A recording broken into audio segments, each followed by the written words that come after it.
Bonjour à tous, alors dans cette vidéo, on va apprendre à déterminer la limite d'une fonction avec le théorème de comparaison. Petit a va désigner soit moins l'infini, soit un réel quelconque, ou plus l'infini dans un intervalle i. Version 1 de ce théorème, si pour tout x de cet intervalle, on a une inégalité qu'on nous a donnée ou qu'on a trouvée, et qu'on est capable d'évaluer facilement la limite de f de x lorsque x tend vers a pour trouver plus l'infini pour lui, alors par comparaison, g de x ira également vers plus l'infini lorsque x s'approche de a. Version 2, toujours une inégalité, mais cette fois-ci, c'est g de x, dont la limite est facile à évaluer. Quand x tend vers a, ça donne moins l'infini. Donc si lui va vers moins l'infini, il va entraîner forcément f de x par comparaison vers moins l'infini. Alors je vous propose de résoudre le premier exemple a. On a pour tout x supérieur à 0 cette inégalité qui nous est donnée, et on nous demande la limite de la fonction lorsque x tend vers plus l'infini. Réflexe numéro 1, chercher les limites des membres qui sont déjà connus. Donc ici, moins racine x va aller vers moins l'infini, et ici, moins l'infini plus 2 également. Donc ça veut dire que f de x qui est entre les deux, on pressent que ça va aller vers moins l'infini. Donc pour rédiger, là, cette fois-ci, il va falloir prendre la version 2. Attention, on ne prend qu'une partie de l'encadrement. Donc moi, je vais prendre la partie de droite, puisque ce qui m'intéresse, c'est de justifier que f va vers moins l'infini. Donc comment fait-on? Réponse que je vous affiche. Donc en particulier, f de x est plus petit que ça, j'ai bien de prendre ce que je vous ai mis en vert ici, la limite de cette quantité moins racine x plus 2 en plus l'infini, c'est moins l'infini. Donc par comparaison, la limite de f de x qui est en dessous va aller vers moins l'infini. Exemple B que je vous propose.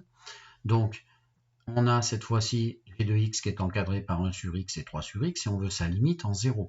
Comme toujours, on cherche ce qu'on peut faire comme limite. 1 sur x, on peut l'évaluer, ça va aller vers 1 sur 0 plus l'infini, et 3 sur 0 plus l'infini. Donc g qui est entre, on pressent tout à fait que ça va aller également vers plus l'infini.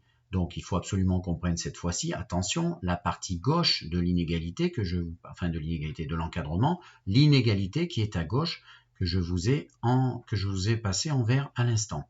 Donc, réponse, on écrit en particulier g de x est supérieur ou égal à 1 sur x, et la limite de 1 sur x lorsque x tend vers 0+, ça va vers plus l'infini. Donc si celui-là va vers plus l'infini, g de x ira vers plus l'infini. Vous remarquez qu'ici dans cet exemple, la limite c'était quand x tend vers un nombre ici 0+. C'est pas toujours comme les suites vers plus l'infini pour n. C'est ici dans ce chapitre, le théorème de comparaison, a peut être quelconque.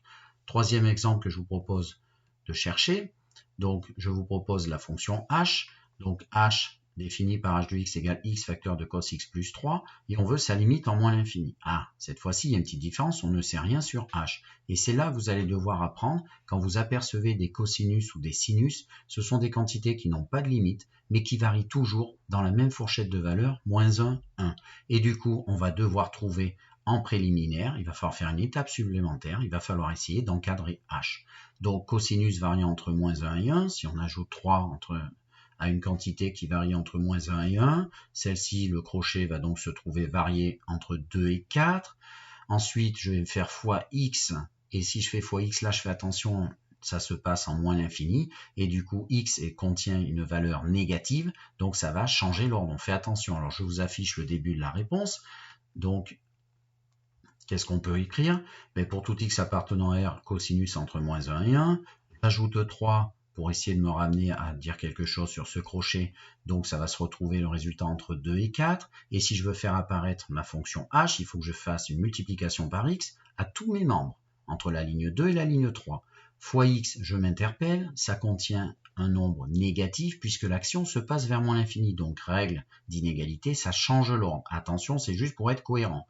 Donc 4 va devenir 4x, ceci va faire apparaître du coup notre x devant mon crochet que j'ai oublié ici, c'est pas grave, on l'imagine, je peux le rajouter si vous voulez, mais ça n'a aucune importance, je vais vous le rajouter si vous souhaitez.